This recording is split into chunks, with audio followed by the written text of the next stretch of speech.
आप देख रहे हैं पॉलिटिक्स एंड लिटरेचर टुगेदर और मैं हूं आपका दोस्त अनुपम पाठक। आज जिस मुद्दे पर हम बात करने जा रहे हैं वो बहुत ही महत्वपूर्ण मुद्दा है, खासकर इस समय बहुत प्रासंगिक हो चुका है। और वो मुद्दा है पेट्रोल डीजल के लगातार बेतहाशा बढ़ते दाम। सरकार लगातार नाकाम हो रही है और वो नियंत्रण नहीं कर पा रही है तेल की कीमतों को। कच्चे तेल की कीमतें अंतर्राष्ट्रीय बाजार में बहुत कम हैं और वो जब इससे भी ज़्यादा कम थी उस दौरान सरकार ने क्या किया कि उसने तटकर बढ़ा दिया था एक्साइज ड्यूटी। और इसके बाद में बहुत सारी जो मतलब राज्य सरकारें थीं उन्होंने उस पर वैट लगा दिया। वैट लगाने के बाद जो दाम है वो उस समय जबकि तेल की कीमतें जो है कच्चे तेल की कीमतें अंतर्राष्ट्रीय बाजार में घटी, उस समय भी लगातार उसी स्थिति में बनी रही। सरकार ने तो लाभ उठाया लेकिन जनता को उन गिरी तेल की कीमतों का कोई लाभ नहीं मिला।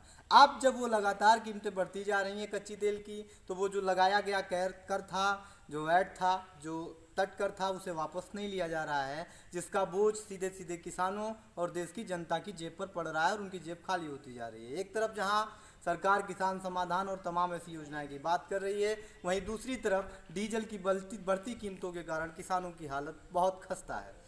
दूसरी बात जिन पर हम और बात करना चाहेंगे वो मुद्दा ये है कि जो ये तट कर है या जो वैट है वो लग क्यों रहा है, जबकि सरकार लगातार ये बात कर रही थी कि अब इस देश में एक विधान एक कर होगा, मतलब पूरे देश में एक ही नियम लागू होगा, कर का कोई परिवर्तन नहीं पाया जाएगा। तो क्या जीएसटी जैसा कर हम पेट्रोल डीजल पर नहीं लगा सकते हैं, आरोपित नहीं कर सकते हैं? ये जरा सोचने की ज़रूरत है। जिन भी चैनलों पर अभी आप डिबेट करते हुए सत्ताधारी या सत्ताधीश लोगों की जो पार्टी है उसे देखेंगे तो वो लगातार कन्नी काटते नजर आ रहे हैं, क्योंकि उनके पास किसी सवाल का कोई जवाब नहीं है।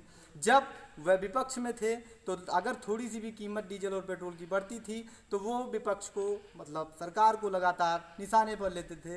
लेकिन जो आज की स्थिति है उसमें सरकार के पास बिल्कुल बोलते नहीं बन रही है, उनकी हालत बहुत खस्ता है और उनके सामने एक बड़ी चुनौती है, खासकर इस कोरोना के दौर में, जबकि अंतर्राष्ट्रीय स्तर पर भी अर्थव्यवस्था चौपट हो रही है और राष्ट्र की अर्थव्यवस्था भी चौपट हो रही है। ऐसे में तेल की कीमतों को नियंत्रित करना एक बड़ी चुनौती है सरकार के समक्ष। लेकिन सरकार को उत्तरदायित्व बोध निभाना चाहिए, उसे जवाबदेही सुनिश्चित करनी चाहिए, ना कि कन्नी काटते हुए लगातार न्यूज़ चैनलों के साथ भागना, पत्रकारों के सामने भागना। इस स्थिति से उसे बचने की कोशिश करनी होगी और गंभीरता से इस मुद्दे को लेना होगा। आज की वीडियो में बस इतना ही। मैं आपको फिर मिलूंगा एक नए विषय के साथ, नए मुद्दे के साथ। तब तक देखते रहिए पॉलिटिक्स एंड लिटरेचर टुगेदर। जय हिंद।